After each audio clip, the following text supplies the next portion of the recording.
and it's my great pleasure to have organized this panel, Collective Imaginings, Legacies of the Black Audio Film Collective, on the occasion of our exhibition, Jana Comfra, Signs of Empire, which will be on view here upstairs until September 2nd. We really are truly so honored by the luminary voices who are here as part of the panel tonight. And we'll be coming together to discuss the importance of returning to the Black Audio Film Collective's work in our current political and cultural moment, not only in terms of the group's radical approach to documentary film, but also their broader commitment to supporting new voices of color in video production through workshops, roundtable dialogues, and public forums. For those of you who haven't already seen it, I'd encourage you to spend some time in the exhibition upstairs, which is on our second floor. And it includes Expeditions 1, Signs of Empire, the first work produced by the collective, along with a number of films and videos by Comfra. And I should also add that every Wednesday this summer, we're screening 4 films by the collective. So at 11:30 a.m., there will be the double billing Handsworth songs, followed by Testament. And at 2:30 p.m., 7 songs for Malcolm X in The Last Angel of History. So if there's a day this summer that you find yourself in need of air conditioning and video, you know the theater is available for you here. The evening tonight will start with introductory remarks by Ashley Clark, followed by 10-minute presentations from each of the panelists. The group will talk for a bit, and then we'll open up the conversation for questions from the audience.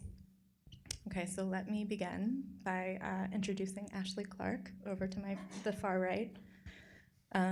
Hailing from London and now based in New York, Ashley Clark is the senior programmer of cinema at BAM in Brooklyn.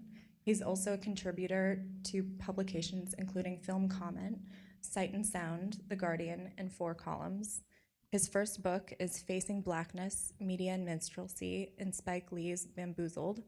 And in March 2018, he curated and presented a retrospective of the Black Audio Film Collective at True False Film Festival in Columbia, Missouri.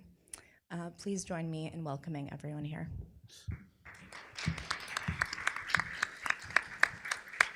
So, can you all hear me okay? Yeah? Thank you for coming out. Thank you, Sarah, for the introduction. And I will introduce our esteemed panel in a moment. But I'd like to kick off by just setting the scene and reading some introductory remarks from the opening chapter of the monograph that I recently wrote for the program I curated of Black Audio Film Collective's work. And this is just kind of to set the tone a little bit, because the work is so rich and dense, and our great panel will kind of really get into the nuts and bolts of that. But just to give you a flavor of the time that the Black Audio Film Collective emerged is what I'm about to hopefully do. So, a repressive right-wing authoritarian government, rising xenophobia and nativism, economic recession, seemingly hopeless social polarization, resurgent empire fetishism, a royal wedding like a cherry gingerly placed atop a dumpster fire. Great Britain circa 2018, as it happens, looks a lot like Great Britain circa 1981.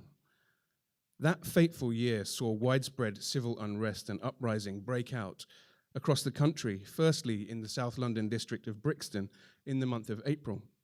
And while there had been outbreaks of violence in protest of racist policing and mass unemployment stretching back decades, these eruptions marked a national watershed in the sheer scale of disruption. Reports suggested that up to 5,000 people were involved, with over 350 injuries reported, over 100 vehicles burned, and almost 150 buildings damaged, with 28 burned down. The Conservative Prime Minister, Margaret Thatcher, I don't say her name lightly, but blithely dismissed the notion that unemployment and racism had informed the disturbances, stating that nothing but nothing justifies what happened. Her government did, however, commission an investigation culminating in something called the Scarman Report, which concluded that police had become too remote from their communities, that local citizens should have more input into police policy making, and that police tactics should be more compassionate. Don't know how that turned out. In the aftermath of the unrest, some ground did begin to shift, particularly in the cultural sector. As observed by the historian and writer Kobina Mercer, following Scarman, political expediency, or optics, was a key driver for the benevolent gestures of many public institutions who hastily apportioned funding to black-focused projects. The unrest resonated, argued Mercer, as an expression of protest against the deep-rooted marginalization of black voices within all aspects of society, and as such, represented a demand for black presence within public institutions as a minimum requirement. Now, culturally, this demand, in part, generated a broad cross-arts flowering of black creative practice, a boom which fortuitously coincided with the birth in 1982 of the independent terrestrial TV station Channel 4, which is still active today. Then it was a very radical new platform. In 1982, Britain only had 3 terrestrial TV channels, and this fourth one added a crucial platform for hitherto marginalized filmmakers and audiences alike. Another key development of the era was something called the ACTT Declaration of 1982, which is a really landmark piece of legislation. A little bit of background on that. A body called the Independent Filmmakers Association, which was founded in 1974 and was composed of artists, students, and filmmakers, had been pressuring the British Film Institute, the BFI, and the ACTT, which stands for Association of Cinematograph, Television, and Allied Technicians, and it was the main broadcast union, which at the time had vast industry bargaining power. They'd been petitioning them for years to make exceptions to union rules and provide some financial security and thus breathing space for the independent creative sector. Now, Channel 4's presence as a guaranteed home for new independent content proved a crucial turning point in negotiations, and the ensuing legislation helped to guarantee funding for many groups working on politically progressive and formally adventurous filmmaking, including CHEDO, Sankofa Film and Video, of which Isaac Julian was a founder member, and the all-Asian group Retake, to both consolidate their activities and provide opportunities for others through funded outreach and training schemes in addition to creating work. Now, another group who benefited from the declaration went by a stately, unambiguous, and memorable moniker, Black Audio Film Collective, which is why we're here. Now, there had been glimmers of independent black British film crafted in a largely realist vein in the UK in the 60s and 70s by the pioneering likes of Horace Ovey and Lloyd Record, and I do recommend you check out their work if you can. But it's fair to say that British moving image culture had seen very little like Black Audio Film Collective when it burst onto the scene in 1982. Having joined forces at Portsmouth Polytechnic University before relocating to a studio space in Hackney, East London, this group of 7 multimedia artists and thinkers, John Akomfrah, Lena Gopal, Rhys Auguiste, Edward George, Avril Johnson, Trevor Matheson, and Claire Joseph, who in 1985 was replaced by David Lawson, came from backgrounds in psychology, fine art, sociology, and cultural studies, and they organized programs of avant-garde and international fiction and non-fiction cinema, and created and exhibited their own work using video, film, and slide tape texts, often in combination. Inspired by Stuart Hall and Gramsci as much as avant-garde filmmakers like Vertov and Jarman, Black Audio Film Collective's work blended cascading montage and complex sonic experimentation with personal reflections on race, memory, post-colony, and migration, and the rigorous yet non-didactic interrogation of official state-sanctioned national histories pertaining to such matters. The group's official debut, Expeditions one, Signs of Empire, from 1983, used a Kodak dissolve unit to fashion a variety of images, some hopeful, some very distressing, into a haunting narrative that was augmented by amplified shards of political oration, found sounds, and pulverizing dub reggae. From the very beginning, Black Audio Film Collective made a virtue of authorial polyvocality versus a singular authorship, formal cross-fertilization, and the simultaneously disorienting and clarifying power of montage. And what's more, they clearly expected their audience to do a little bit of work. Black Audio Film Collective possessed a unique style and hybrid identity, which is vividly described by Kojo Eshin of the Otolith Group, the group's associate and co-biographer. And open quote, he says, "In interviews, photographs, and in person, the group projected a stance of high seriousness combined with a seductive stylishness. Their attitude was a statement of British Afro-diasporic internationalism enacted through a specific sense of generational self-entitlement. Akomfra's family background was Ghanaian and Nigerian. Lawson's was Ghanaian, Togolese, and where am I? Trinidadian. Gopal, Johnson, and Matheson's was Jamaican, while Auguste and George's was Dominican. This biographical heterogeneity informed the collective's consciousness in complex ways. So in closing then, not for Black Audio Film Collective the reductive canard of racial essentialism, rather they practiced a relentless quest to harness the African diaspora's kaleidoscopic thought power to combat white supremacy, ultimately, as a historical, economic, and conceptual form of oppression. Thank you.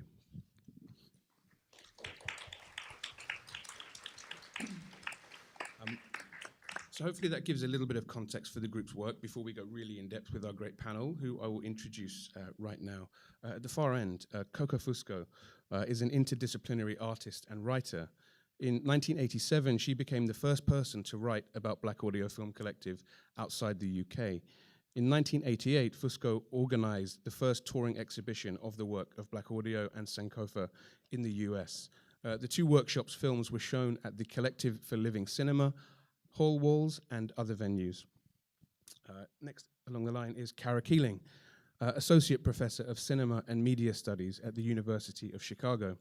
Keeling is author of The Witch's Flight, The Cinematic, The Black Femme, and the Image of Common Sense, Duke University Press, 2007, and co-editor with Josh Kuhn of a selection of writings about sound and American studies entitled Sound Clash, Listening to American Studies, Johns Hopkins University Press, 2012. And with Colin McCabe and Cornel West, a selection of writings by the late James A. Snade entitled European Pedigrees, African Contagions, Racist Traces, and Other Writings, which is Palgrave release in 2003. A second monograph, Queer Times, Black Futures, will be published in the spring of 2019 by New York University Press. And next to me is Tobi Haslett, who has written for N+1, The New Yorker, Art Forum, and elsewhere. He is currently a doctoral student in English at Yale. So please give our great panel a round of applause.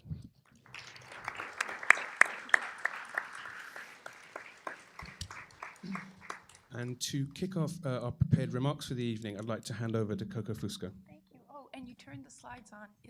That's what they looked like when we met more than 30 years ago. Okay, so one of the few nice things about getting older is being able to witness the long-term benefits of one's efforts, especially those efforts that were met with resistance once upon a time. It gives me great pride to have helped to secure the appreciation and legitimation of the work of Black Audio and Sankofa when the workshops were just getting off the ground. Here's some posters and programs from that time. The most significant contribution I can make to this discussion about their legacy is to recall the discursive and social context that gave rise to their work and to our transatlantic alliance. We knew then, as we know now, that we could challenge the resistance to our vision of Black culture most effectively by stepping outside our borders, by my bringing Black Audio and Sankofa to America, and by their taking me to the UK. We joined forces more than 30 years ago, not long after leaving college, at a time when independent film culture was separate from the art world, with its own rules. The art world was fairly indifferent to Black artists and to racial issues. The investment in postcolonial matters was focused on critiques of MoMA's primitivism in 20th Century Art Show and Art Forum, and lectures by Edward Said and Homi Bhabha at the Dia Foundation. On the other hand, independent film culture had a more robust discussion going on about the intersection of politics and aesthetics in subverting dominant media culture. Filmmakers we admired understood the strategic benefits of creating discursive and institutional infrastructures, and they made important theoretical interventions. I'm thinking here of Glauber Rocha, Fernando Solanas, and Tomás Gutiérrez Alea in Latin America, but also of Peter Wolin, Laura Mulvey, and Colin McCabe in the UK. Mark Nash, who would soon become Isaac Julian's partner, had been the editor of Screen, and he opened doors for us in the film criticism world for us to publish. John Akomfra and I met in Havana at the film festival in 1985, and I met the other members of the workshops at various film festivals in 1986. We bonded as the children of Black immigrants who had defied our parents' cautious stance by refusing to accept our second-class status. The essentialist views of identity espoused by Black cultural nationalists irked us. Those nationalists were protectionist about identity, putting Black America first, while maintaining a romantic attachment to an idea of Mother Africa that had little to do with post-independence realities. They were as unwilling to embrace Black cultural production from Europe as they were to accept criticisms from queers and feminists about their monolithic notions of Black identity. And here's a picture of my dear friend Marlon Riggs in 1991 at the Black Popular Culture Conference, shocking Houston Baker behind him with his Unleash the Queen t-shirt. That was also at that event. Houston Baker and Skip Gates were very resistant to looking for Langston at the time because of the outing of Langston Hughes in the film. And there was a big row there between Isaac Lyle Ashton Harris and Thomas Allen Harris on the one hand, and Houston Baker and Skip Gates on the other, over the whether or not to address questions of queer sexuality in Black film. In retrospect, I understand the anxiety about us as economically motivated. They were a generation that had fought for access to public funding for the arts, and they didn't want to lose what they had just attained by means of a separatist argument. Nonetheless, at the time, we saw the battle as an ideological one. We challenged them on all counts in public debates and in film magazines, tussling with the likes of Spike Lee and the Hutland brothers, who were very hostile, and who would soon abandon independent film culture to move to Hollywood. Lucky for us. Even Skip Gates, who has since become a major supporter of Isaac Julian's, was not very accepting of looking for Langston's open treatment of the poet's homosexuality back in the day. His resistance came on the heel of Bill Cosby's attempt to prevent Isaac Julian from screening his film at Lincoln Center to prevent Hughes from being outed. That was at the New York Film Festival in 1989. The only counterpoint to this Black American default position was the voice of Haile Gerima, the Ethiopian filmmaker and professor at Howard University and the mentor to A.J. Fielder, who's now everybody's favorite Black film artist, who embraced aesthetic experimentation and emphasized his ties to African cinema. While we were seeking to undermine the dominant discourse of cultural nationalism in the Black cultural milieu, we were also quite critical of institutional racism in mainstream culture and the prejudices of the white avant-garde that had relegated us to ethnic niches and realist imperatives. I shall never forget being told by white intellectuals after a panel discussion in 1988 that they were astonished by how well-spoken Jana Kamfra, Reese, and Eddie were, revealing their low expectations of Black intellectuals.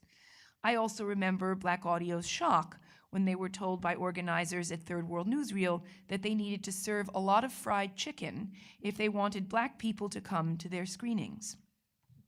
That was then. Sadly, Salman Rushdie expressed similarly patronizing views by lambasting Black Audio in the British press, calling them unintelligibly and inappropriately avant-garde. His article from 1987, Songs Don't Know the Score, I just pulled a couple of priceless quotes from the piece. But this was very upsetting at the time. This was kind of the major Black intellectual in Britain coming out and trashing Black Audio after they had won the Grierson Award for Handsworth Songs. My essay about Black Audio and Sankofa, written in 1987, after I spent a summer in London conducting interviews, was a calculated counterattack against all these positions.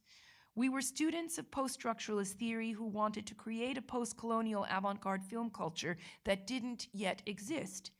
We had to present a rationale to explain why we had to create a different kind of work to change the culture. We knew that the debates in European and American film circles about the convergence of political and aesthetic avant-gardes lacked adequate engagement with race and colonial histories. We sought to intervene in those discussions of third cinema, which is to say the third worldist critique of both Hollywood and European auteurism, so as to link the politics and practices of radical filmmakers in Africa, Asia, and Latin America to our own approaches. And it was Black Audio, more than anyone else, that insisted on the reframing the colonial archive as a keystone of their agenda.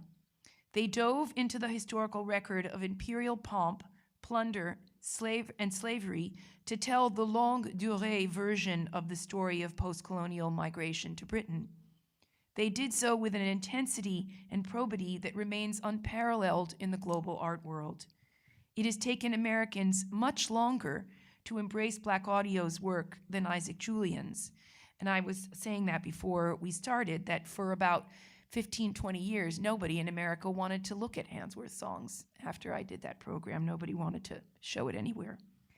And I think the main reason for that delay has been Okomfo's refusal of a predictable identitarian position and his insistence on an unconventional use of archive. As a film semiotics student in college, I had been the only person of color in my cohort. When I joined a Fanon reading group after leaving grad school and moving to New York, I was, once again, the only non-white member. Black Audio and Sankofa established families of choice through the workshop structures that were made possible by the Greater London Council in the wake of race riots in Brixton. When they adopted me, I gained a sense of belonging to a global Black diasporic creative community. Our transatlantic posse included Okomfo, Lena Gopal, Isaac Julian, Martina Attil, Kojo Eshan, Julian Henriquez, June Giovanni, Karen Alexander, Jelaine Tawadros, Pervez Khan, Anand Patwardhan, Cameron Bailey, and Kabina Mercer. Our protector was Stuart Hall, who joined us for many an event and prodded us with trenchant questions. Paul Gilroy was a more exacting comrade in arms, but an important influence who gave us a language with which to describe how existential questions of belonging were refracted through the paradigms of race and nation. Together, we organized festivals on both sides of the Atlantic, edited special issues of film journals, and argued our way onto boards and into archives. As time went on, a younger generation of Black artists, filmmakers, and critics from America broke rank with that older, more resistant generation and began to journey to England to meet and eventually collaborate with their counterparts in London, Birmingham, and beyond. Quite frankly, the British scene was more attractive to me than what was going on in America in the 1980s. The conversations were deeper and more intellectually satisfying, and the elasticity of cultural identity was more vigorously explored. It would take at least a decade for that kind of conversation to invade the American Academy, in cultural studies much more than in art history. And it would take Okwe Enwezor's shakedown of globalist art curating to create a space for Black Audio, now Smoking Dogs, cultural productions in the art world. I will end here by suggesting that Enwezor's focus on archival materials in his short century exhibition about post-independent African art is indebted to Okomfo's seminal appropriation of the colonial archive. I have no doubt that we will continue to feel Black Audio's influence for many years to come. Thank you.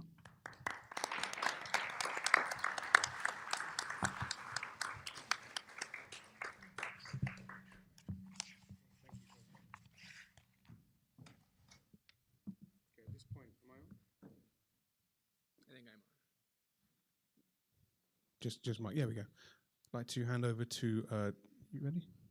Almost. Okay. I'll just procrastinate for a second and say, once again, thank you for that insight, Coco. It's really much appreciated. And up next will be Tobi Haslett, who is almost there. Okay, good. Hi, thank you to Sarah and everyone at the New Museum for having me. Thank you to my co-panelists. Yeah. How do you measure time? We live in an age of rupture when the most appalling attitudes about race, labor, and sexual politics are being brandished and reclaimed, bile rising in the throat of history. In the United States, the violence at the border has shockingly intensified, while attacks on civil rights legislation, women's bodily autonomy, and worker power are a vicious rebuke to the very notion of progress. We can't afford to be Whiggish anymore, and frankly, we never could. The past presses against us. History's promises are brutally revoked. At least that's one way of telling the story. We are here to remember the work of Black Audio Film Collective, whose slide tape projections, narrative features, experimental documentaries, and essay films concern the place and purpose of memory itself. Looking back, the work seems like a flashing testament to its historical moment. From Thatcher's neoliberal revolution, to the ironies of multiculturalism, to the centrist slouch of New Labour. The group was founded in 1982 in response to riots that shook the UK the previous year and posed the vital question: what does it mean to be Black and British? How are lines of class and race drawn and patrolled? For whom and on whose backs was the nation state built? And who in that process is hunted, stifled, exploited, expelled? These questions are irrepressible. They accuse and they recur. But crisis always feels new. It freezes the senses, obstructs the mind, and blots out the past it springs from. Black Audio set itself the task of recovering history's muffled voices and building an art from their shattered language. So their films drink deeply from the colonial archive. Old, grainy footage becomes, as John Akomfrah has said, a fetish. It glows with mystical power. Kwame Nkrumah saluting his comrades in the newly independent Ghana, Caribbean migrants coming off a ship, Gandhi's body burning on a pyre. These images aren't just striking, but moving. They draw out our desire and remind us that our desire is political, which is a way of saying that the films of Black Audio concern themselves fundamentally with the political will, its failures and its pleasures, its melancholy and its triumph. Gloom is tempting, but what I find nourishing about this work is its refusal to wallow, its insistence on the openness of history. And I see in this tendency, this gallant political patience, the influence of Stuart Hall, the Jamaican cultural theorist and early champion of the group. Hall stands at the junction of two powerful traditions, that of Western Marxism, the New Left, the movement for a democratic, anti-imperialist socialism, and of the experience of migration, of the Black diaspora. If the films of Black Audio fix their gaze on what is lost, it's because they don't really think it is. The past does not simply lead to, but forces itself upon the present. Struggle is always the struggle for redemption. Handsworth's Songs, the collective's first feature-length documentary, is built from jagged fragments of news and archival footage, all pasted together by spoken text, poem, essay, pompous broadcast. The film was a response to the riots. The riots were a response to police abuse. Black Audio member Rhys Auguiste wrote of the film at the time, quote, "Handsworth explodes. Sociologists produce exhausted theories. Law and order barons scream for a more demonic regulation of the surplus class. While the theorists theorize, the volcano remains active. Smoke and ashes refuse to disappear. The sulfuric smell defines the mood. The nation is astounded, but Handsworth remains voiceless, strangled into silence by the media barons. Blackness as a category is constructed, at least in part, by the media barons." I'll play the clip. On the 10th of September 1985, a journalist is pestering a middle-aged black woman on the Lozells Road. He wants her opinion on the disturbances. Did she have a relative involved? Could he talk to one of them? He is writing a story.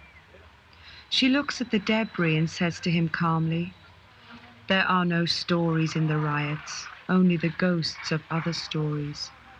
If you look there, you can see Enoch Powell telling us in 1969 that we don't belong.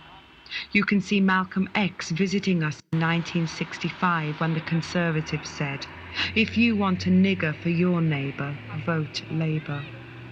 She remembered Malcolm strolling through Smethwick saying, 'If this is the centre of imperialism, then we have a common struggle.' For a moment, the voice of Malcolm swooned over the ashes of decline.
A journalist needs a story. The story collapses into an image from the past, of Malcolm, the image of a revolutionary possibility seemingly foreclosed. Quote, "There are no stories in the riots, only the ghosts of other stories," which is to say that there are no final statements, no moments of absolute closure, only the upsurge and scrambling of buried feeling. This is frustrating, and that frustration gives the films of Black audio their fragmented form. Writers or researchers feature in so many of these films: the journalists of Handsworth Songs, Abena and Testament from 1988, Olivia and Twilight City from 1989. They are our Virgils, guiding us through the inferno of the repressed past.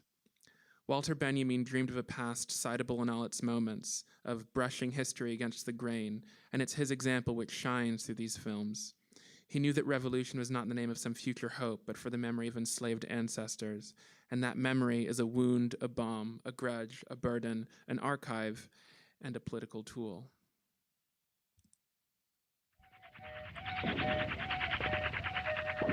In time, we will demand the impossible in order to wrestle from it that which is possible.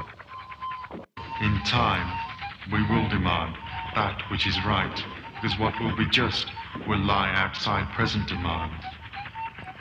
In time, the streets will claim me without apology. In time, I will be right to say, there are no stories in the riots, only the ghosts of other stories.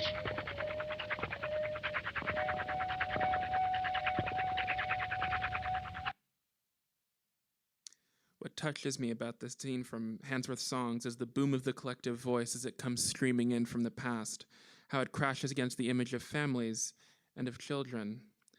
I'll close with a line from Baraka that floated into my head. Quote, "A political art, let it be tenderness." Thank you.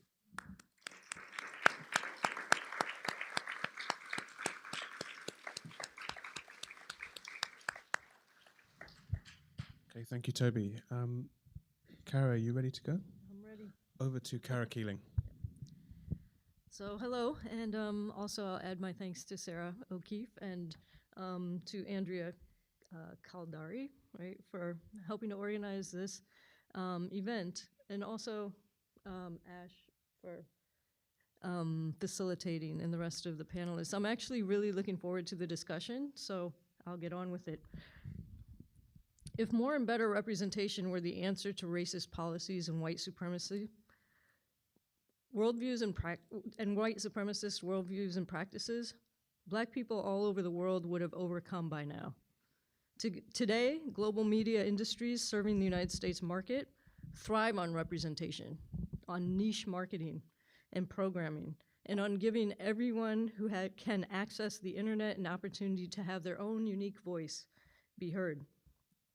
Now, as the presidency of Barack Obama is fading in our memories, it is clear that more and better representations of Black people will not shift the balance of power away from white supremacy, as cell phone and other videos of police brutality and murder circulate on our private little screens.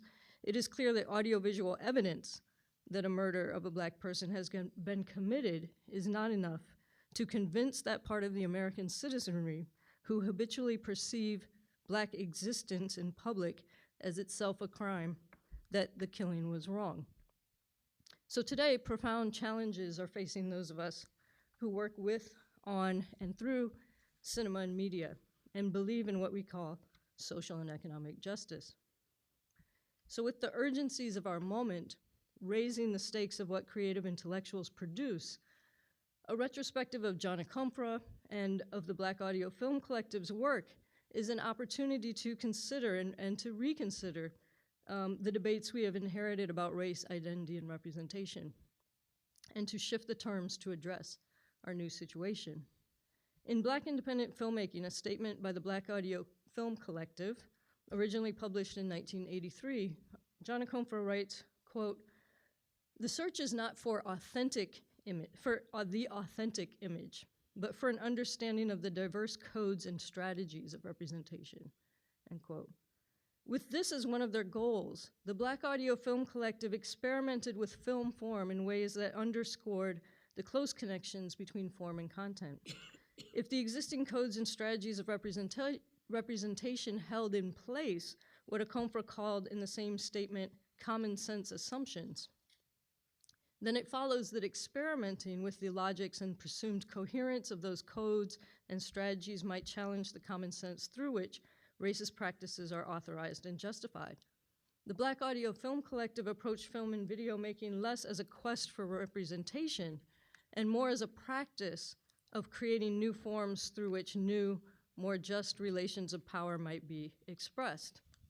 So while they frame their statements in terms of representation and identity, I've turned to their work in retrospect and admittedly pilfering their praxis to address present problems, because I think it offers a way to conceptualize filmmaking as less about representation and identity and more about the related, and I would argue more fundamental, questions of what registers as valuable, as coherent and significant, and what remains in need of repair.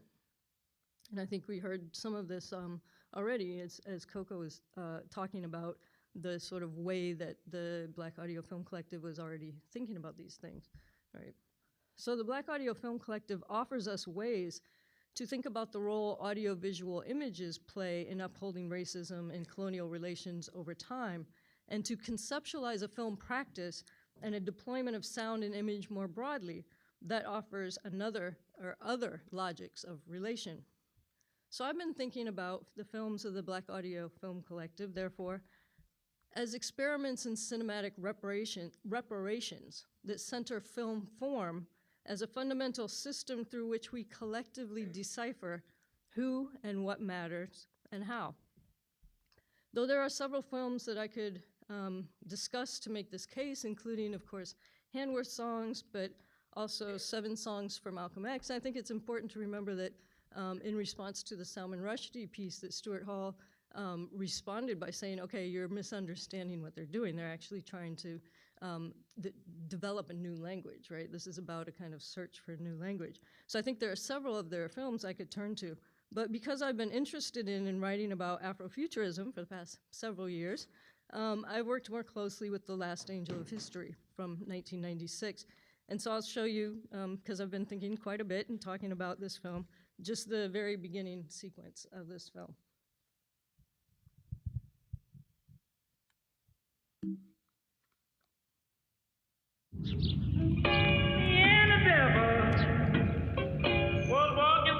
We came across the story of a blues man from the 1930s, a guy called Robert Johnson.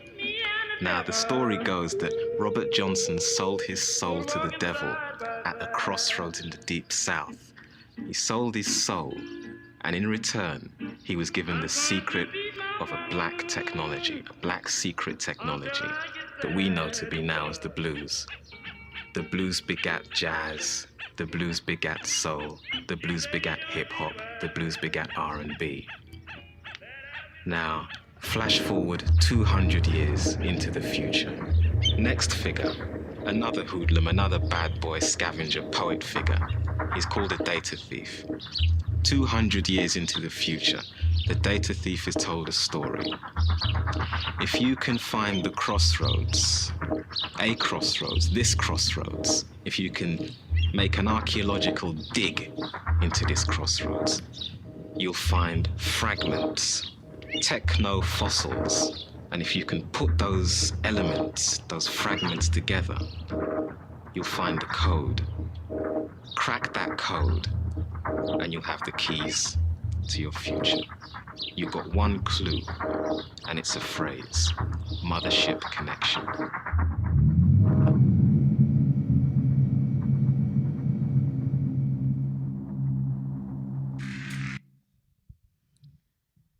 Okay, so I think one thing that I'd put on the table for further discussion that just kind of came to me is that I think this film really also underscores the significance and importance of music and sound to their practice as well. But The Last Angel of History was one of many films that Confront shot on digibeta tape in the 1990s. The film focuses on the sonic aspects of Afrofuturism, especially music, and the geographical, industrial, political, and philosophical logics that have informed their production. What is most interesting to me, and the reason I chose this clip as part of my introductory remarks today, is the way the film, as part of its thematic engagement with technology, is itself an enactment of Afrofuturism, insofar as it relates Black existence to technology through cinema. So while The Last Stage of History centers issues of Black existence, Black culture, and science and technology, the film's formal characteristics, as well as the specific context of its production and circulation, tap into the aesthetics and logics of computational, database-driven media.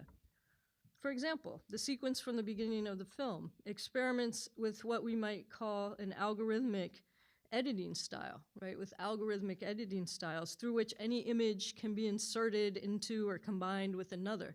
So a character from the film, the data thief, animates the processes through which the images from the database of human history can be cut, selected, and framed according to an algorithm that celebrates the intersection of Black history and techne.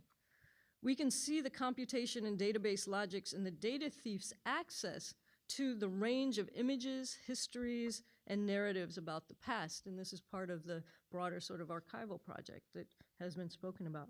So in this regard, the data thief is a character through which The Last Angel of History layers associations between audiovisual images from disparate times and geographical locations to reveal a commonality between filmmaking and computation.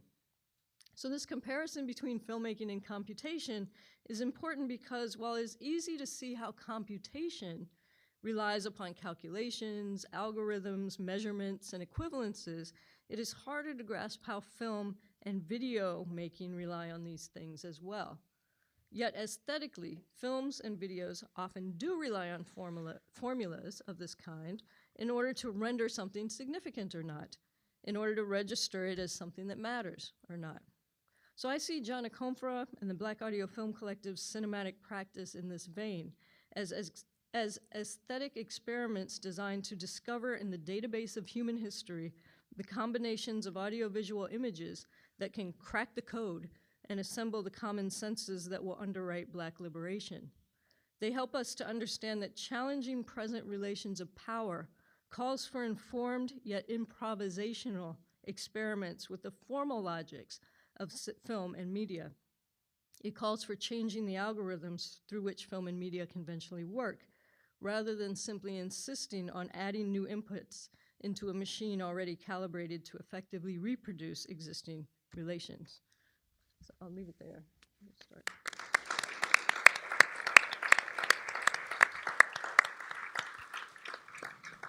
So we're very keen to get you guys, the audience, involved soon, but I think we're going to open up just with the panel with a few questions first. And I think one thing, actually, I'll come to you, Cara, if you don't mind, straight away. Something that really always strikes me about Black Audio Film Collective is that the audio comes first in the name. They're kind of equal billing in a way. The work of Trevor Matheson, who's the group's longtime sound designer and still works on all of Smoking Dogs, the current production company, which is Trevor, John, Lena, David. So I'm just interested, maybe Cara to begin with, and then you guys feel free to chip in, about the use of sound and the profundity that the layering of sound archive brings to the work.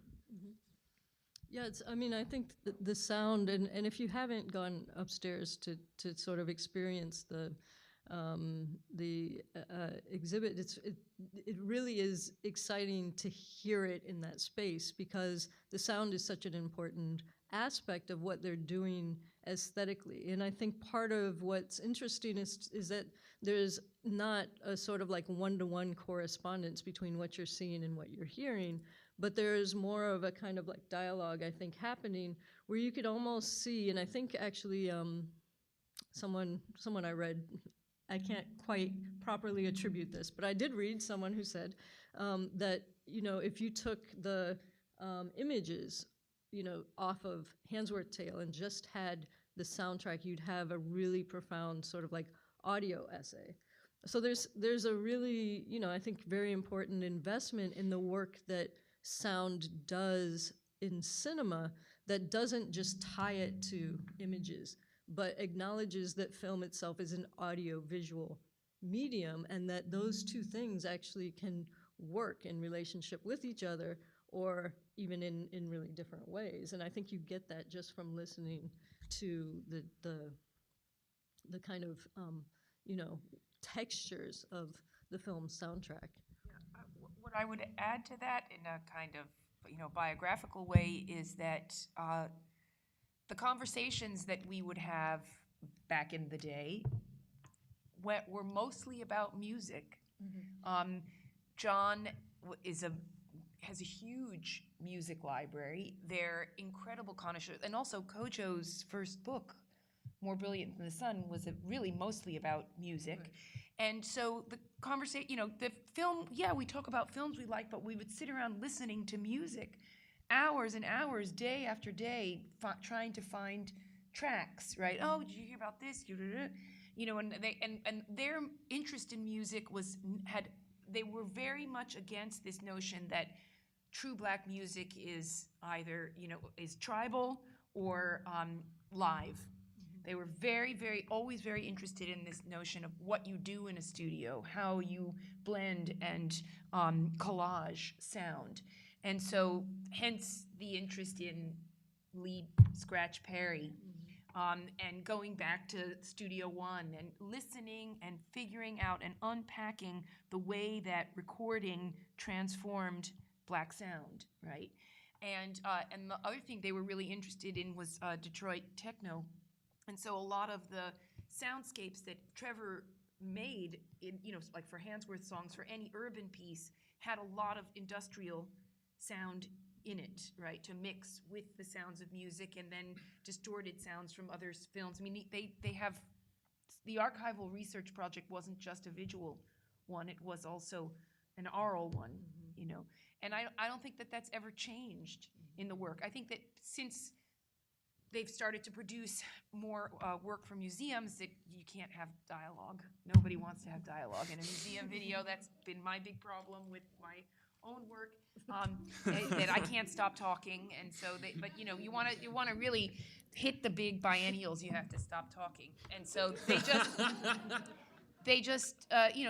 so Trevor has just gone to town, right? And John just lets him make more and more sound and doesn't put any talking in anymore. I guess I also think that the sound affects what the image means, if indeed the image has a stable or realizable meaning. I mean, maybe this is very obvious, but in the clip that I showed where Malcolm X is walking down the street in Birmingham, obviously that's a memory. The image itself is archival. It has a kind of indexical value. Malcolm X is the consummate black patriarch who we're supposed to be able to seize upon in a moment of crisis, whose image remains something that inspires people, but more importantly, inspires them in a rather direct and unchanging way, supposedly. Mm-hmm. And then you have something like musique concrète, or a kind of more technologically influenced, openly synthetic composition. It distorts your relationship to the archival material. You still feel the attachment, but the attachment is now at an angle, or it has to bypass some other, again, admittedly manufactured feeling, and because they're recognizing that the archive is also, in a sense, manufactured. Completely, right? yeah. That the history of what you know is basically what you can see and what you can understand about what you can see. Yeah. And particularly for our generation and younger, and nowadays, like, nobody has a relationship to reading anything other than Twitter. So it is totally, history is all about visuals, and it's mostly communicated through music videos to young people. Yeah. Right. And that was something interesting about Channel 4 and how radical Channel 4 was, because a lot of the archival stuff that Black Audio Film Collective were drawing from, as well as the Colonial Film Archives, was the BBC, which has this incredibly powerful voice as an officially state-sanctioned voice of truth and voice of authority. So those juxtapositions are extremely powerful coming through on Channel 4, which is a new option. I'd like to kind of go back to the Salman Rushdie, Stuart Hall conflagration moment and link it to a sense of discussing challenging and profound progressive art in a climate of anti-intellectualism, which we're currently in right now. And perhaps, Coco, speak to your experiences of actually trying to get people to pay attention to that work, and seeing people like Darcus Howe, a very well-regarded activist, responding to Stuart Hall, who'd responded to Salman Rushdie, defending Rushdie in the first place. Yeah, I mean, and I could trot out names to give you the parallel arguments in the United States, but in the United States, it was a lot easier to simply be chauvinistic about it and say, well, these are black people with funny accents, and they're talking about something that doesn't have to do with us, and we have to be worried about our community and uplifting our group over here, and not about these wackos over there. So it didn't really get much deeper than that, even though, Bill Greaves was out there making Symbiocytotaxiplasm or whatever it's called. And, there were a few counter examples to this, but they didn't get a lot of traction in the milieus that were promoting themselves as representative of blackness for the culture, whether it be documentarians who were producing things for public television mostly, or the independents within aspiring to go to Hollywood, like the Hudlin brothers, right?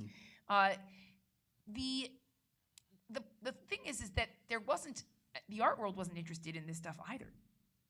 So it was hard to I came out of film studies.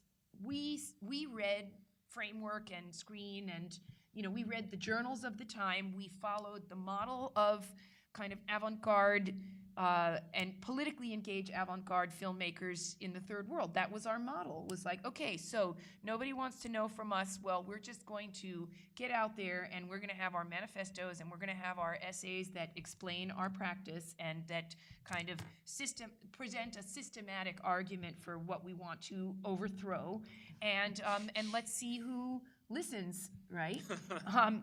And fortunately, there was a small network in the UK of black people who were involved in film programming and festivals in Birmingham and Manchester and in Glasgow, and off we, I would fly in on a Friday, and Saturday morning we'd all get up and take the train, and off we go, to these spots to have our conversations. And Stuart would very often show up to support. He was amazing. Why did he care about a bunch of kids? We weren't the New Left Review. We weren't famous, right? But he came and he taught, and he was kind, and he was supportive, and he asked us really important questions. I remember one time I just kind of, the commodification of identity. He's like, stop, Coco, tell me what you think about that. And that's how we started. And Isaac did a special issue on race for Screen. Somebody else, I think John and maybe two other people did a framework issue. We just would try to take over. Okay, let's take over this journal and do this. But we stayed within a very discreetly film milieu, right? And the other thing is, I was saying the black audio. Nobody was interested in black audio, but black audio wasn't so interested in the art world either. Part of the reason that Isaac's transition was easier was because he kind of jumped ship with film culture after Young Soul Rebels and went to the art world and found much more acceptance, and also was more embraced by queer culture here, and so that made it easier for him to continue. But Smoking Dogs kept knocking on the door at the BBC, even as Channel 4 got more conservative. But in England, in Europe, the advantage that Black Audio and then Smoking Dogs had was that they could sell to TV. They had agents in Europe who would sell to Arte and to ZDF, I think it was the German one. That there was a period in the 80s and 90s when there were kind of equivalents of Channel 4 all over Europe. It wasn't all consolidated yet, and you could sell, and so that was the money that they could use to then go back to work, right? And if they could get a commission to make something from Channel 4 after the workshop structure fell apart, then that would propel them forward. And so there was that kind of niche for them. That didn't exist here. They couldn't sell to PBS. Nobody at PBS was going to buy their work and show their documentaries or their feature films. And so those were lean years in terms of presentation in the United States. There was a small, there were some people who knew about them, right? But it really there wasn't a big following or demand for black work from Europe. And it really wasn't until Oakley put them in Documenta. And, but prior to that, there were several years when friends were telling them, you really got to move into the art world. We'll get, things have gotten a little better over there. And they kind of slowly picked up on that. That then the critical mass followed the acceptance at that high level. It was, well, they were in Documenta, okay, and now Kojo and Angeli are going to do a big show about them. Oh, I can't remember where they did, was it Whitechapel or the Barbican or something? They did a big retrospective and did a book about them, and then suddenly it was like, okay, now and the people work are started to going come back into the mainstream. well, but then they became artists, right?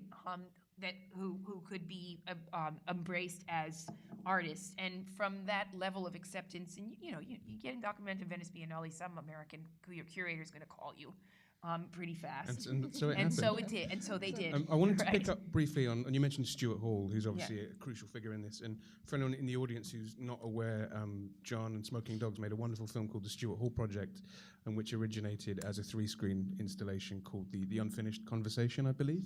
And that is one of the most beautiful, powerful, and purest examples of the work that the group does with music, the way that Miles Davis's work is used in that film. So I really recommend that. Tobi, I'll come to you perhaps to talk about the alarming prescience of the work, and looking at something like the riots or uprisings that happened in Tottenham in the UK in 2011 in response to the police murder of a young black man.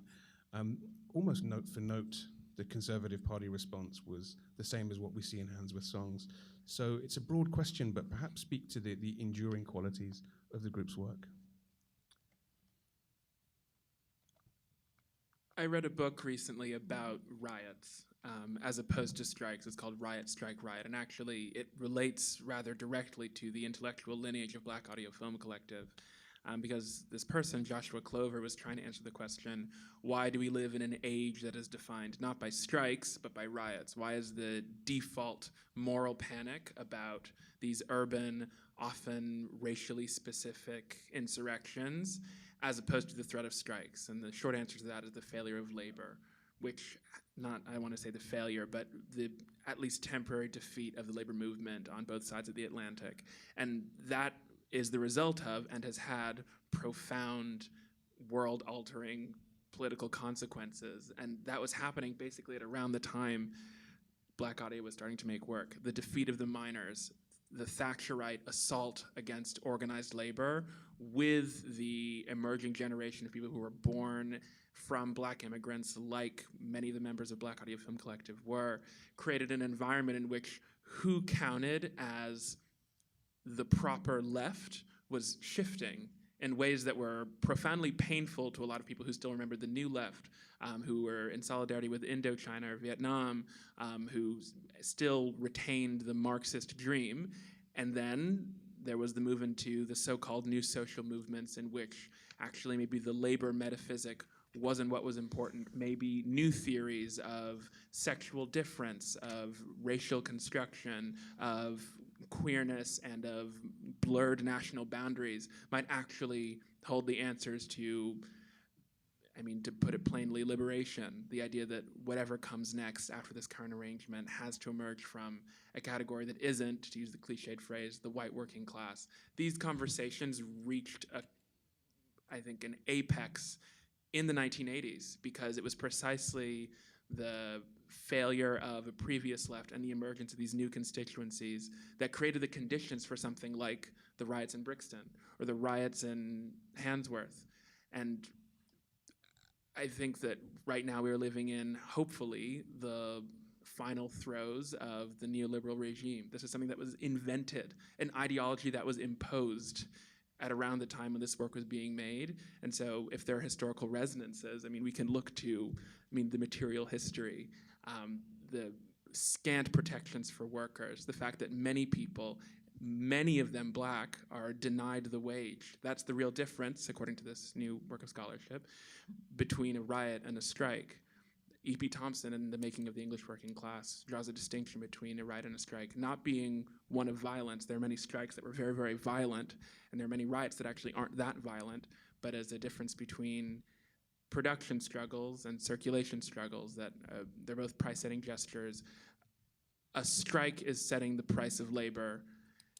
a riot is when your only contact with the economic is through production. The circulation is through circulation or consumption. So riots are supposed to be things that liberate goods, and if they're not actually about looting, it's still for people who are largely jobless. And it's a very long answer to your question, but it is true that the socio-political machinery was set up at precisely the time that this work was being made, and if we notice echoes or traces of the same political problems, I think that it's useful to look back at this work and see how difficult it was to represent.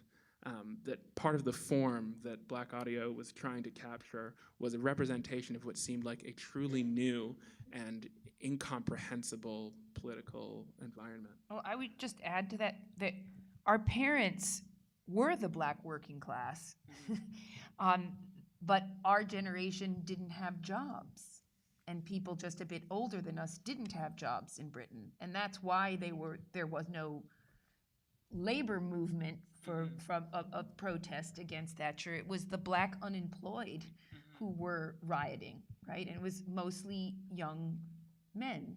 And that the thing is that rioting was immediately taken up as a reason for why Blacks shouldn't be there at all, right? And that and also a way to kind of criminalize en masse the entire population because one group of people were rioting. Hence, the need to have the conversation about how riots are represented and what they're representative of. It's worth making the point as well, I don't know how familiar people are with the recent Windrush scandal in the UK, where people of my grandparents' generation who came to the UK from Jamaica in the late 40s and 50s and were afforded citizenship, essentially, have recently had that citizenship in some cases taken away and been told they need to leave. They've been refused medical care. So it's particularly poignant to watch films like Twilight City, which is extraordinarily prescient on the issue of gentrification. It's a scary film to watch in many ways, but to watch these films initially from a prism of understanding or belief that your relatives, your ancestors come from a place of belonging, but only to months later see that certainty stripped away. And that really comes through in the films, through their lack of didacticism. I think there's a hesitancy in all of the films. Not to say that they pull punches or that they're tentative, but they allow for multiple readings and understandings. And Kara, to speak more to prescience, let's talk about Last Angel of History, which I believe is the first recorded or filmed use of the word Afrofuturism. Which is now everywhere, from Janelle Monáe to Black Panther. It's worked its way into the fabric of culture, how we discuss it, to Coco's favorite, Twitter. It's everywhere. So let's talk about how anticipatory Black Audio were in that approach. Yeah, and I think this is directly connected to what we were just talking about, because there's also a way in which, in the midst of what they were experiencing as sort of transformations in the logics through which people could be organized, right? Part of what I think makes them so prescient is where they went to talk about that. And I think, turning to something like Afrofuturism in that moment is part of a way of thinking about, and for them it was a way of thinking about sort of the significance of technology and the imagination in sort of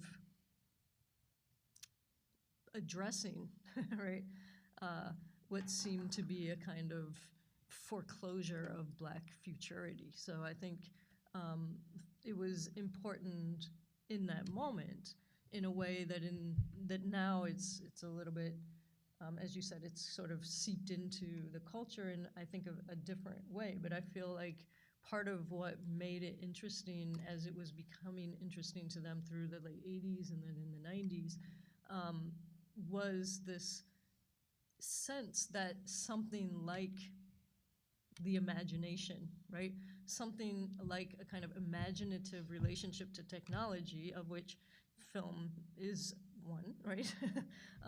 that an imaginative relationship to sort of like audiovisual practice, that could actually be somewhere to go to as a kind of cultural practice that has a political, the possibility of a political force, right? So I think, you know, that one of the things that makes them so prescient is also sort of what they were looking at, in addition to how they were looking at it, but where they went to sort of begin to anchor a kind of response to the types of pressures that they were noticing, which were not only these broader sort of world historical transformations, right, like neoliberalism, but also the kinds of cultural pressures around the ideas that people have about what blackness is, what counts as, you know, a black person in the U.S. or in the U.K. or diasporically, you know, those types of things, I think,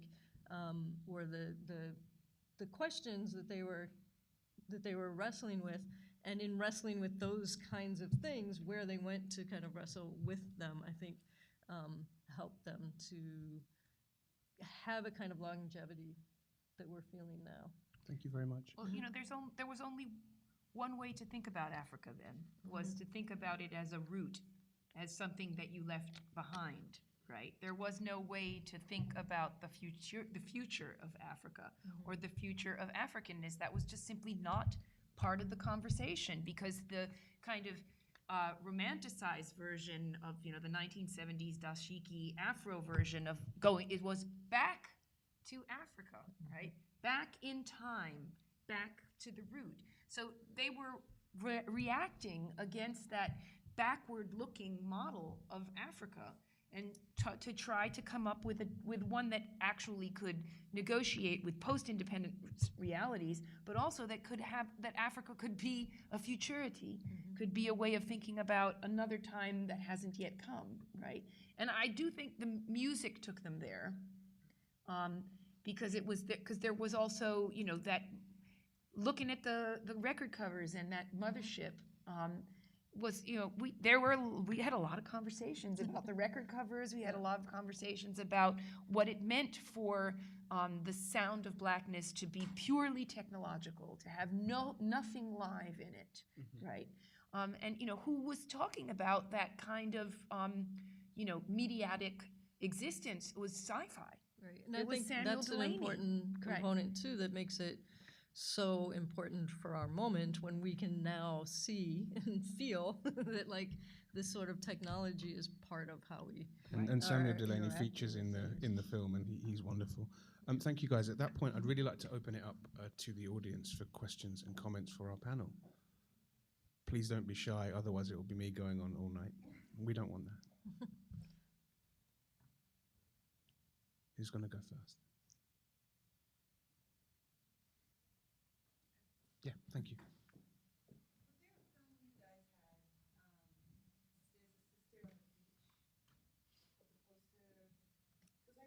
Testament, maybe? Yeah.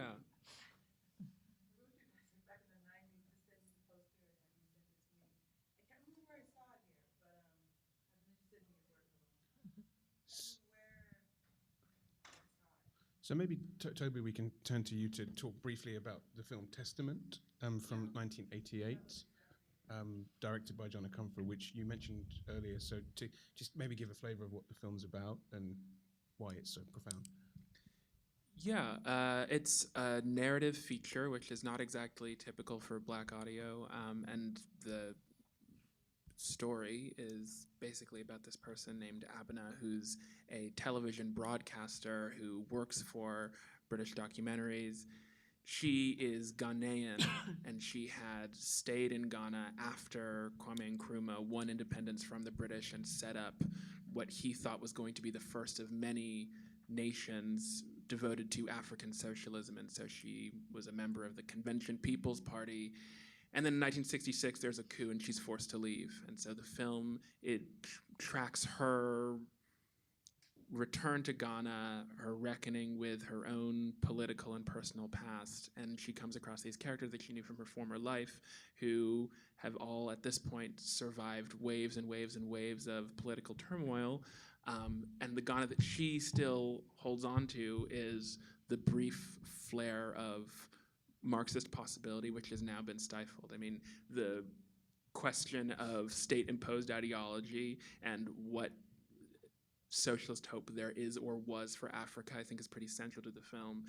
There are shots of the Nkrumah Ideological Institute where people are supposedly like reading Mao, and then you see in more or less the next scene people throwing books by Lenin and Trotsky onto a burning pile.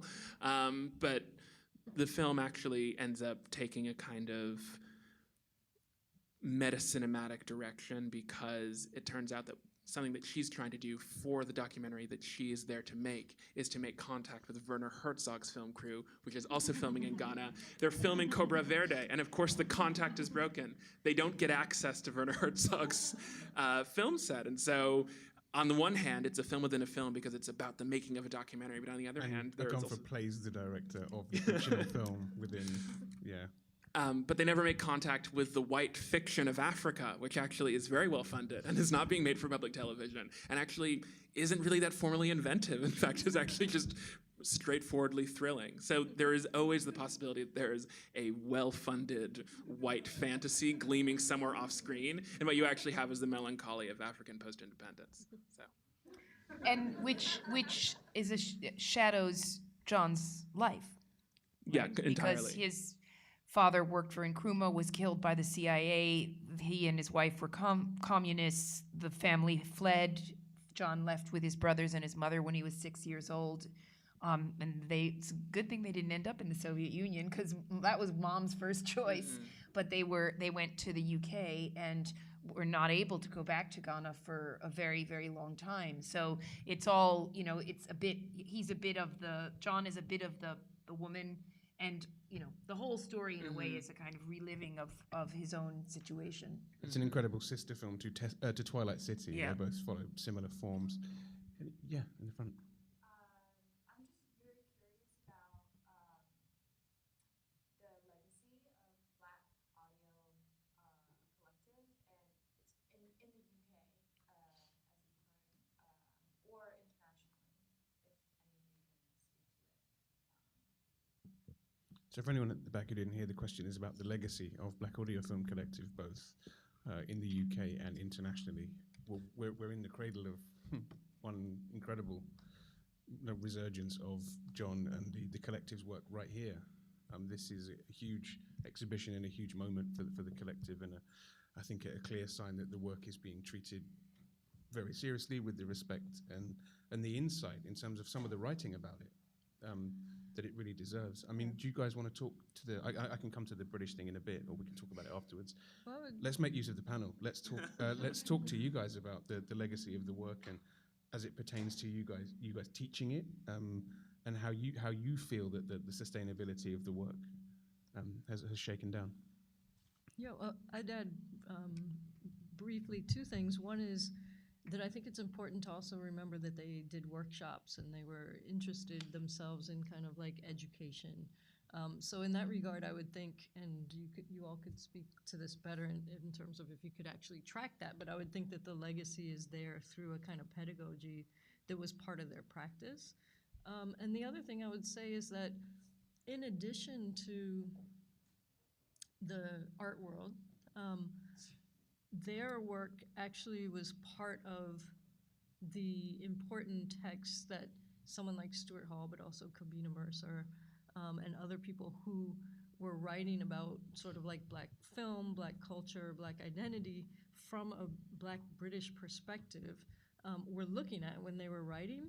And those became sort of like the most, arguably, the most influential texts for those of us who are studying in the US in the sort of mid to late 1990s, or probably earlier than that, like through the 80s, from the mid-80s through to the end of the 90s. So those were the things that people were thinking about and reading and trying to wrestle with as we were thinking about other things as well. So I think that that's another sort of like way that I would trace the influence, is to say that the scholarship that was produced through an engagement with their work actually influenced, I would say, most of what we think about when we from an academic perspective anyway, sort of think about cinema, identity, blackness, representation, colonialism. So I think that is a pretty profound influence, right? I think Black Audio in particular, they went, it was a struggle after the workshops ended for a while because they had to come up with another viable economic model to produce. And they didn't have an automatic entry to Channel 4 the way they had when they were a workshop. That part of the deal was that your work would be shown on Channel 4. Channel 4 changed a lot in the 90s and became much more commercially. Became a lot more BBC-like. Yeah.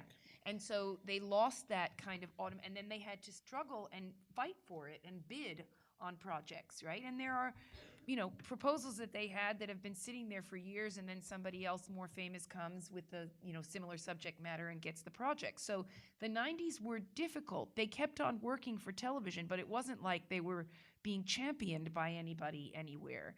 It really, the shift comes as they move into the art world and we all get a bit older, and then John becomes, Order of the British Empire and starts getting these awards and also becomes John Akomfra, right? Because it was Black Audio Film Collective and you weren't allowed to name anybody's name for a long time.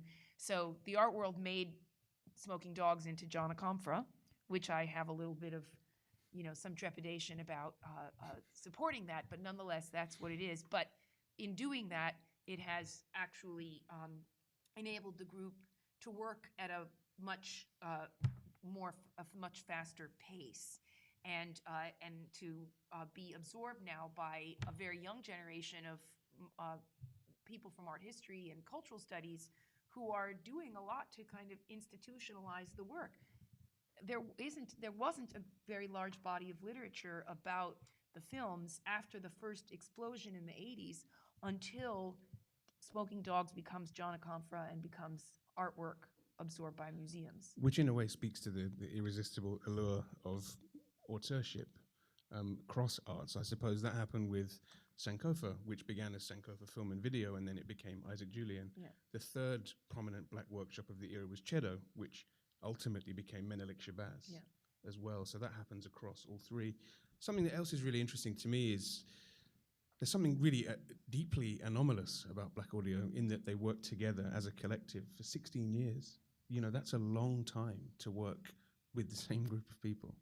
And it's not a surprise that the other groups didn't last that long. So that as a legacy, they're not really like anybody else, in terms of the work they produced, but also the simple fact that they existed and those conditions flourished for them. As Coco says, the opportunities for funding, the commissioning at Channel 4 became a lot less progressive. So they do this kind of remarkable one-off in a way.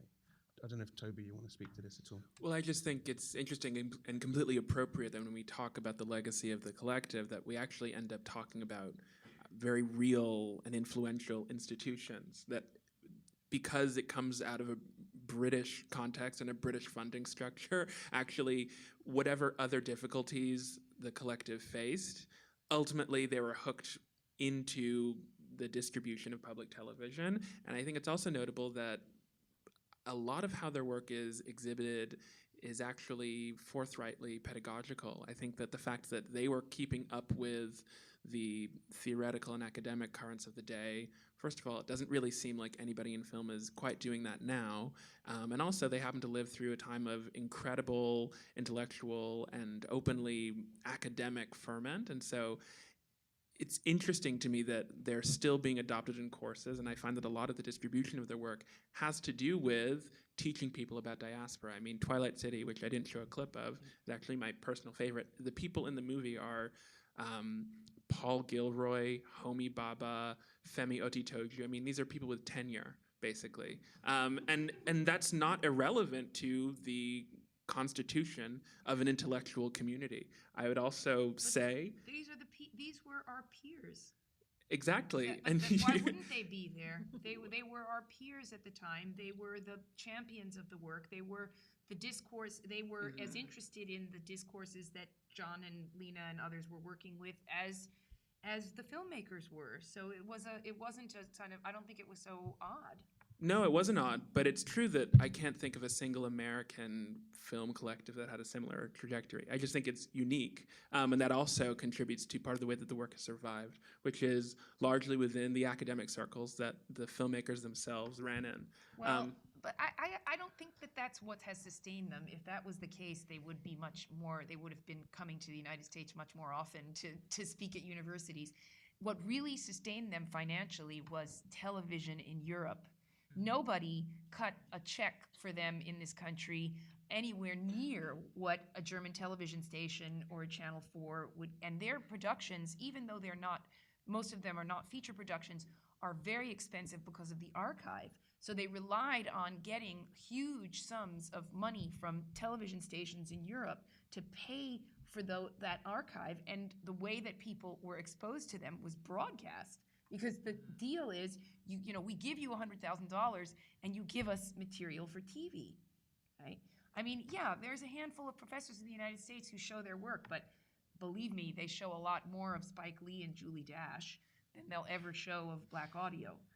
And there's a lot more film scholarship on African American production than there is of Black audio, but there are a lot of intellectual filmmakers of color outside the United States who also make films with other intellectuals and interview other intellectuals, and it's the norm. We are the oddity, okay? The rest of the world has a lot of intellectuals who make films, whether it's Godard or Ousmane Sembène or any.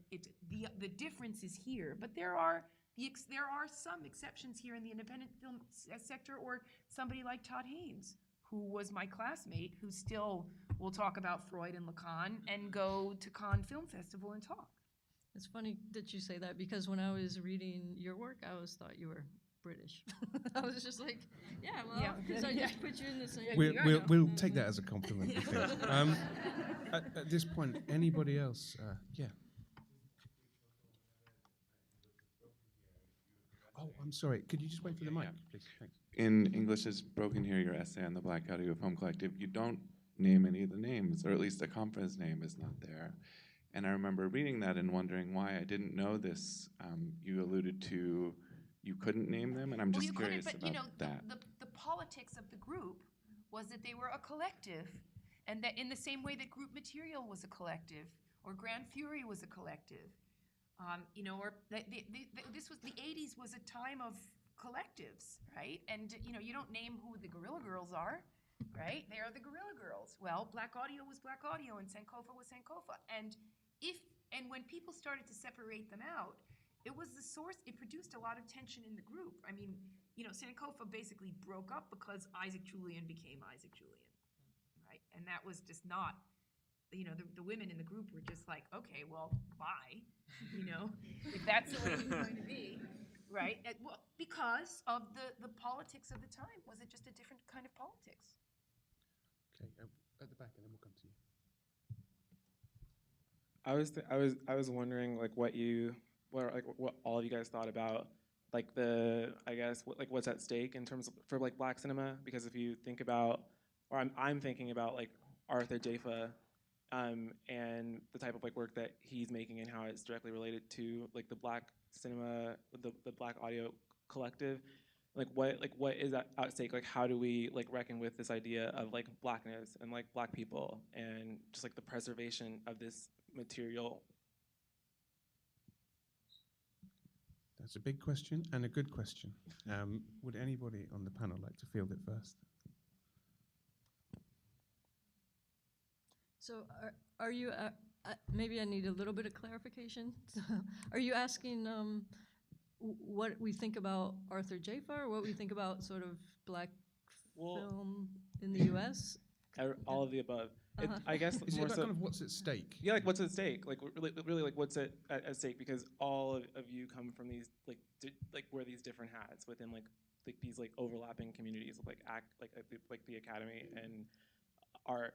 And what's at stake? We have I think in terms of the amnesia and the legacy of the Black Audio Film Collective, we now have Arthur Jafa, who's very, very, very mainstream and is doing. And who shot 7 songs for Malcolm X for Black Audio. Yeah, but what is at stake in terms of this legacy and like reckoning reckoning with like these like histories presently?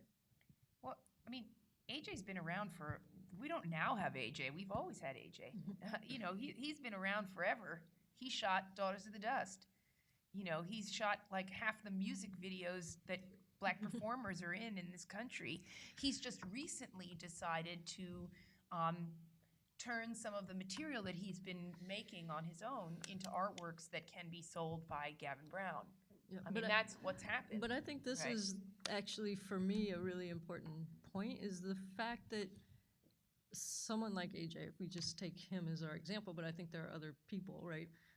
One of the things that happened with people who were serious filmmakers, like the Black Audio Film Collective in the UK, but also in the US, is that they were not really able to make film. So even if you take like people from the LA Rebellion, which we could kind of associate AJ with also through working with Julie Dash and others, they weren't really able to make films after leaving film school. So to me, there's a way that like part of what is at stake is a kind of deep knowledge of what it means, right? It means to, you know, kind of deep knowledge and a way of thinking about the significance of Black film and Black filmmaking over time as part of a kind of thing that people have been working with. And whether you want to call it like the creation of a film language, which I personally would not, but that's the easiest way to put it, right? Like whether it's something like that, the people that we're talking about in Black Audio Film Collective, as Coco was saying, spent a lot of time thinking about what that meant and thinking about what was at stake and thinking about aesthetics and their relationship to politics, right? And I think part of what happens when it becomes a commercial enterprise is that kind of like depth of investment in an ongoing project around film is not there in the same way, right? I was just going to, sorry to jump in, but just to talk about, Coco, you mentioned Haile Gerima earlier, and perhaps framing this in terms of capital and being able to, you know, Donna, you're not too much of a fan of the term, but to create new languages. Haile spoke of film itself being an imperial medium, and I suppose it's the way that filmmakers, Black filmmakers, are able to reinscribe, reinterpret that language, create new forms of delivery, and still exist within capital frameworks that make the process of making art sustainable and or profitable. I don't know. Every few years a new wave comes along. We talk about the Moonlights of this world, the Get Outs. You know, I'm particularly excited to see what Jordan Peele does next. I'm interested to see what Barry Jenkins does next. But are we talking about reinscribing old languages, or is something genuinely generative happening, whereby it's not just the people making the work, but it's the people greenlighting the work, and then we end up talking about standard debates about institutional diversity, which I don't really want to go into, but these are the stakes, I think, that are relevant to what you're talking about. I think that the art world has become this place where, you know, if you don't want to make 100, or if you don't feel you're ever going to get to make $100 million feature film, that you can go and do something else that is a little bit more off the wall. And since the mid-90s, when art institutions began to collect moving image in an entirely different way, right? Because when we got out of school, if you saw a film in a museum, it was in a theater like this on one night, right? Like at MoMA or something.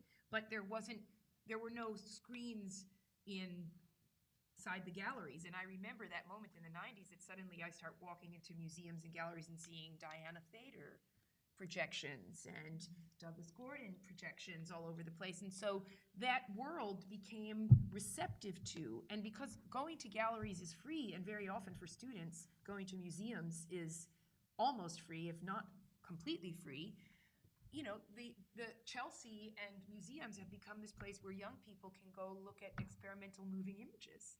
And they're looking at what Jana Confra makes and what many other people make, and that's become the place to do that. When I was 25, it was the Collective for Living Cinema, or Anthology Film Archives, or Millennium. and they're not there anymore. I think Anthology is, but with different kind of programming. But the rest of it is gone. So it's not all about making the next blockbuster and winning an Oscar. There is this other world now that is much more elaborate and sophisticated than it once was, and much more accepting.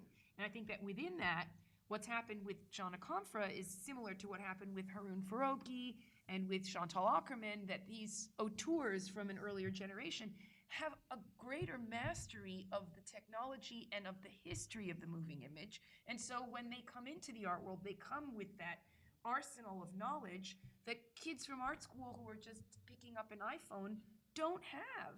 And the power of their understanding of the materiality of the medium and the history of the medium shows in the moving images that they put in a museum that are far more worked through and finely tuned than what people without any kind of I teach video sometimes to art students, and they really believe that all you have to do is turn on the camera.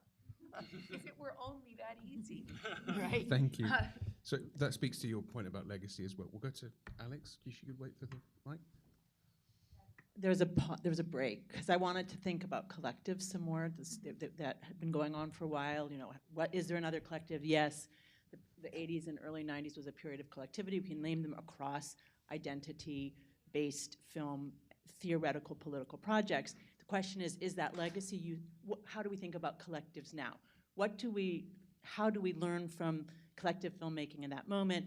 Are there collectives working in a similar way now? No. Yes. I think that the question about or your point about riot and protest, and in this moment, how we come together because of Twitter. I think these things are the state of labor, the state of social media, and our potential to collectively produce art. I'm interested in you thinking about that legacy now. I actually think this relates back to the question of Arthur Jafa a little bit, because the recent piece that became very popular and was widely shared online, it was written up many times, including by me, was Love is the Message is Death, which I actually think relates not indirectly to The Last Angel of History insofar as it's about confronting Blackness as cultural material that applies itself to new technologies. And one of the things that Jafa teases out is that new technology is capable of doing a lot of things. It means that it can reproduce cultural objects at a previously unforeseeable velocity. It also means that things can be shared and altered and distributed and in some ways distorted. But it also means that we can capture traumatic images or political images or upsetting, polarizing images. And all of those affects are just fed into this distributive machinery, which does create a new kind of collectivity. I don't know how directly that applies to art making now. I assume that there are many people working very hard on very many press releases who are trying to come to a much more succinct answer to that question. But definitely, no, but seriously, I mean, what I have just described is something that we are all always thinking about, and that the art world necessarily has to try to address if it's going to speak to us at all. But the question that new technologies pose for the constitution, reconstitution of collectivities is something that we're all seemingly trying to feel our way through at the moment. Thank you, Toby. Anybody else on the panel? Well, on the collective thing, I mean, I think it's, there are, Critical Art Ensemble came much later and, sustained itself for quite a while.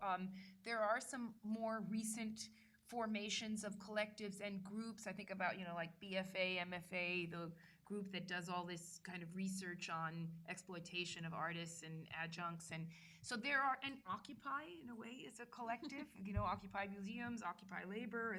So there are, expressions of collectivity. Filmmaking is a collective practice. No matter what people say it is, you can't do it by yourself.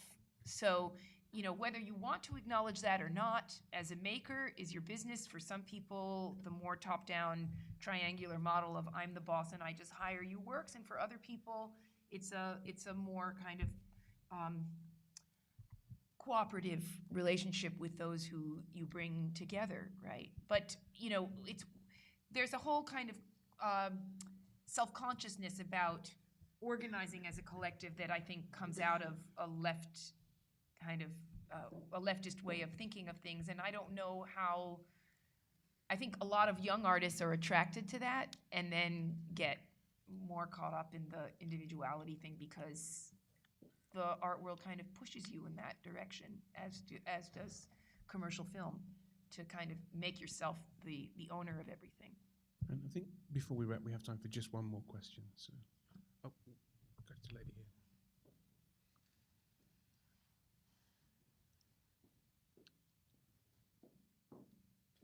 Hi, it's not really a question, but I was thinking as far as collectives in the United States, and I'm learning a lot as we go along, but I was thinking of the video freaks, are more politically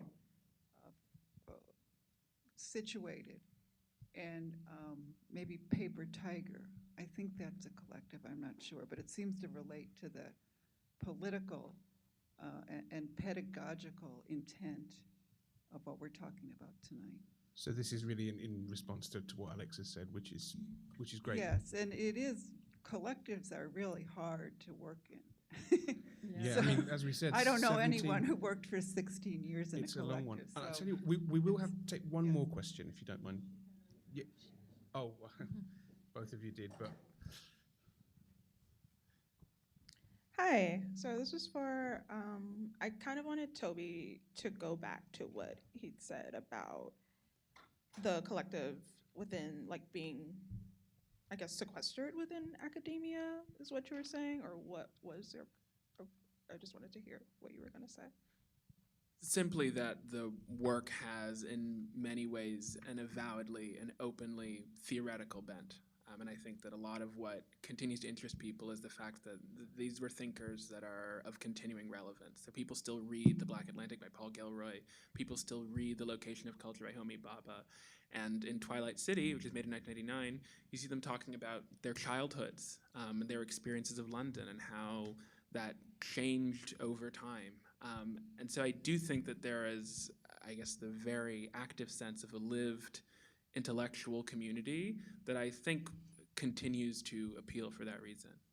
Thank you. And I just want to say thank you all for your fantastic questions tonight, and thank you to Toby, Kara, and Coco for your contributions. That's all for tonight.